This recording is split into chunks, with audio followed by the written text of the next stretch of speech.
L'Écossais John Hofstetter a donné des ailes à son bateau. Il en a fait la démonstration sur la Seine, à la satisfaction des pêcheurs à la ligne qui devaient depuis longtemps trouver monotone de voir passer les bateaux au ras de l'eau. Fusée, fauteuil pour dentiste, chaise pour bébé, non. Aux Pays-Bas, un inventeur sportif vient de trouver une nouvelle machine permettant aux footballeurs de perfectionner leur technique. L'assiette des tireurs aux pigeons, dont le cœur est sensible, est remplacée ici par un ballon. Le corner parfait à la portée de tous. Ceci pour éviter la charge d'un adversaire. Voici un système de portillon que les Parisiens amateurs de métro n'ignorent pas. Puis, pour terminer, entraînement au jeu de tête. Les footballeurs seront-ils remplacés par des robots en l'an 2000 ?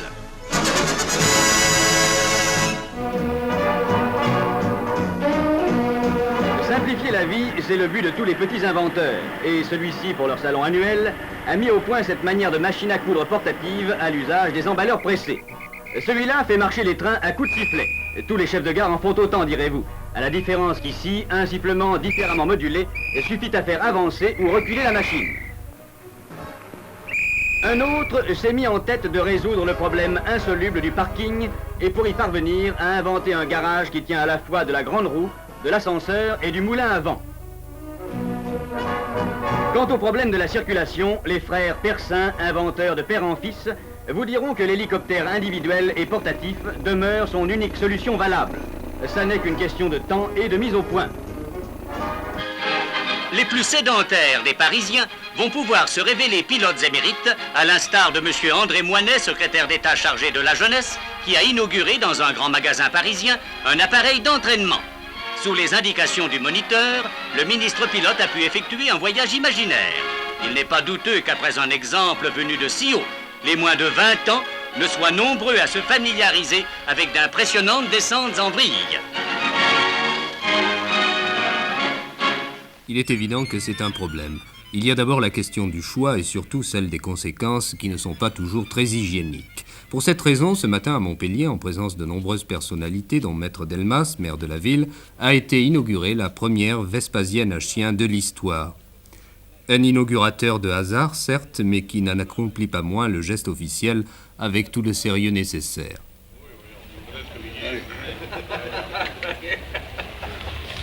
Comment s'appelle-t-il? Fido. Fido, et il vient donc d'inaugurer cette... Il vient d'inaugurer, oui. Et il se déplace du conservatoire de musique pour venir inaugurer. Oui, monsieur. Pour varier les plaisirs, les plagistes ingénieux sortent chaque année de nouveaux gadgets. Voici les tricycles de la mer que la station de Canet-Saint-Nazaire en Roussillon, déjà célèbre par son opération 1000 vélos, a mis en service cet été. Encouragés à pédaler dans les rues encombrées de la cité balnéaire, les vacanciers pourront aussi utiliser la vigueur de leurs mollets sur l'eau. Et les naïades de charme flotteront bien au-dessus d'un élément qui, par ses jours caniculaires, tend, lui aussi, à devenir trop fréquenté. Autre attraction pour l'exposition de Bruxelles. Des constructeurs français viennent de présenter le petit Larousse électronique qui, avec ses pistes magnétiques, répondra instantanément à l'une des 1200 questions que pourront lui poser les visiteurs curieux. Par exemple, quel est le timbre-poste le plus rare du monde? C'est un timbre dont on ne connaît qu'un unique exemplaire. Ce timbre, qui fait rêver des millions de philatélistes, est le 1 cent carmin de la Guyane anglaise. Il date de 1856. L'Écossais John Hofstetter, quant à lui, a donné des ailes à son bateau, ou plus exactement des pales. Ainsi équipé et tiré par un hors-bord comme un vulgaire skieur nautique, son embarcation peut aussi voguer dans les airs.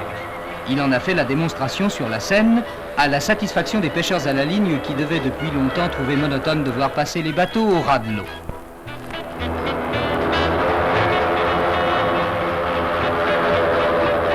Mais les ponts, direz-vous? Rien de plus simple. John Hofstetter a pensé à tout. Heureusement. Avec votre pipe électronique, pour quel service secret travaillez-vous?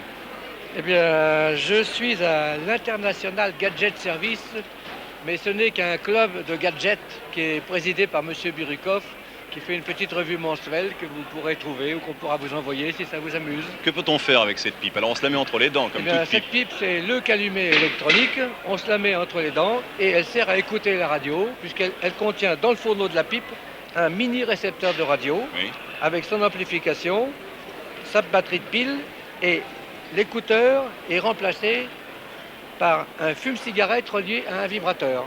Comment choisit-on son poste? Alors vous choisissez votre poste suivant le modèle, n'est-ce pas?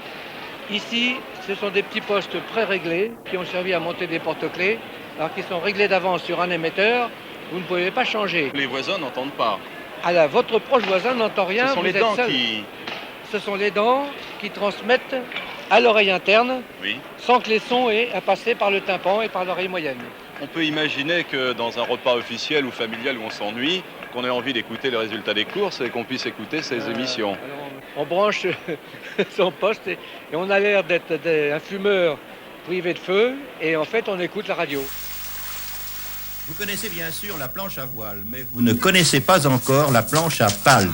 Et pourtant, elle existe. En petit nombre, il est vrai. Les premiers exemplaires font la joie des habitués du plan d'eau de Bonal, en Haute-Saône. Au départ, bien sûr, une idée, mais une idée toute simple.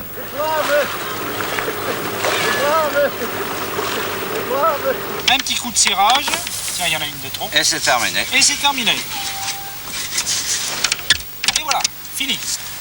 C'est en voyant évoluer les poissons, parce que c'est toujours auprès des animaux qu'on cherche la source. Alors, ces palmes sont en quel sont en métal ou quoi? Non, ce sont de la résine stratifiée, enfin, celle avec laquelle on fait les kayaks actuellement encore. Et c'est suffisamment résistant? Ah, c'est très souple, c'est très bon, c'est un des meilleurs matériaux, ça. Alors la planche, c'est une planche à voile classique, pratiquement? C'est une planche à voile, disons, réduite aux 2/3. Pour la longueur? Pour la longueur. Pour la largeur, c'est la même. C'est exactement la même largeur. Alors... Pour le reste, eh bien, il y a les deux nageoires, les deux palmes qui font office de propulseurs. C'est tout simple, c'est d'une simplicité enfantine. Pas de problème pour la mise à l'eau. Quand on est dessus, il suffit, pour avancer, d'appuyer alternativement sur une jambe puis sur une autre. On peut ainsi parcourir des kilomètres sans fatigue. Il reste un problème, celui de la fabrication en série. Les inventeurs se sont donné rendez-vous à Bruxelles et leur 9e salon s'avère être une mine de trouvailles, toutes plus étonnantes les unes que les autres.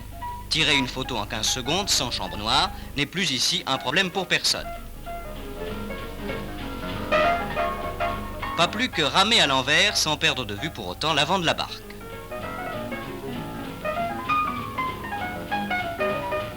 On y trouve le papier magique qui supprime les fautes de frappe.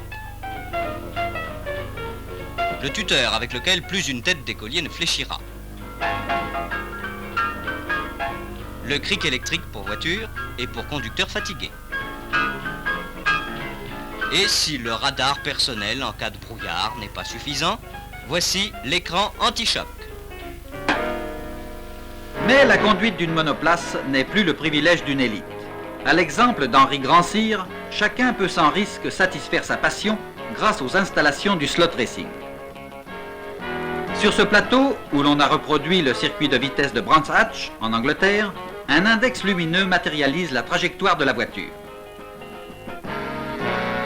Agrandi et projeté sur un écran, le circuit se déroule, la vitesse et la direction étant commandées par le pilote avec le volant et les 3 pédales classiques. Pour 5 francs, n'importe qui peut se donner l'illusion de foncer à plus de 200 à l'heure au volant d'une Lotus. Certes, il n'y a pas de moteur, mais une boîte à 4 vitesses. Si l'on quitte la piste, dans un virage ou ailleurs, la projection s'arrête automatiquement.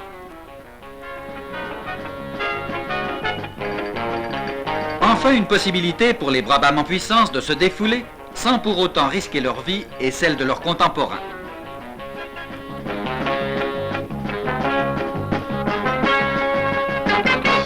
J'ai un avantage par rapport à beaucoup de gens. J'ai des idées. Si on veut créer des emplois, ben des gens comme moi ont une responsabilité abominable. C'est-à-dire si on fait rien, c'est pas normal. C'est pour créer des emplois que vous avez fait cette cheminée? Ça paraît de l'utopie, mais c'est pour créer des emplois. Alors ce meuble, le meuble, vous l'avez déposé? Il est breveté. Et vous avez déposé plusieurs modèles, hein? Et déposé plusieurs modèles. Celui-ci, c'est le prototype. Celui-ci, c'est le prototype, oui, avec tous les défauts qu'il peut avoir. Ça s'adresse à qui? Quelle sera votre clientèle, hein? La clientèle, les gens qui rêvent d'avoir une cheminée dans leur appartement et qui n'ont pas de conduite fumée. On leur offre du rêve. À quel prix vous allez leur offrir ce rêve? On va essayer de s'aligner sur les meubles télévision actuellement commercialisés. C'est-à-dire? Certains vont entre 1000 francs ou 5000 francs. Sans les appareils, on vend un meuble. Et alors, qu'est-ce qu'on trouve comme appareil dedans actuellement, dans ce prototype?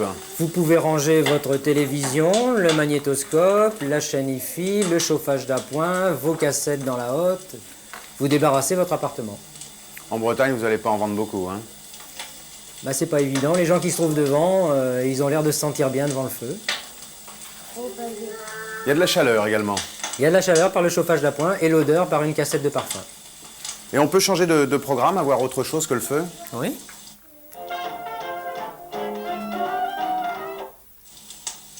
Il y a d'autres cassettes quand même que celle du feu, hein, avec le magnétoscope. Il y a des cassettes avec des aquariums, des ambiances de campagne.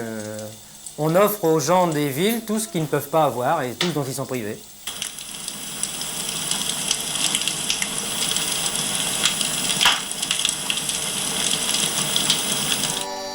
Ce système de construction fera-t-il école? On ne peut bien sûr encore le dire. Fixé sur un châssis, une série de filins soutient une sorte de dôme de matière plastique de l'épaisseur d'un papier à cigarette.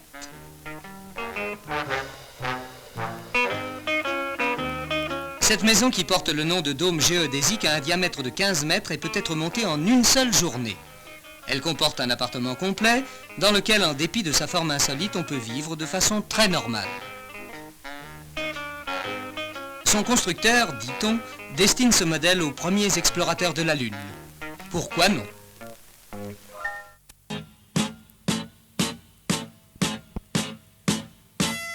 Robinet à débit différent. Économisez l'eau en choisissant le filet que vous voulez faire couler. Robinet économique dit l'éléphant. Par sa forme particulière, il ne consomme pratiquement pas d'eau. Bicyclette symétrique conçue spécialement pour marcher indifféremment dans les deux sens. Ces objets, exécutés grandeur nature par des professionnels, ont été conçus par un humoriste auteur de ce livre intitulé Le Travail. Il s'appelle Jacques Carelman. Jacques Carelman, quel âge avez-vous? 42 ans. Tampon buvard pour surface courbe. Les antipodistes pourront enfin, grâce à ces gants en chaussures, être protégés de la saleté, du froid et des objets susceptibles de les blesser. La vie est gaie ou la vie est triste? La vie est triste. Marteau tordu, sa forme lui permet d'atteindre aisément les clous inaccessibles. Fusil pour kangourou. La forme particulière de ce canon suit les bonds du kangourou. Vous partez de quoi? De la réalité pour? Pour l'améliorer. Table de ping-pong tous azimuts. La forme de cette table projette la balle d'une façon aussi inattendue qu'un ballon de rugby. Échelle d'équipe, permettant le travail d'équipe comme il est dit.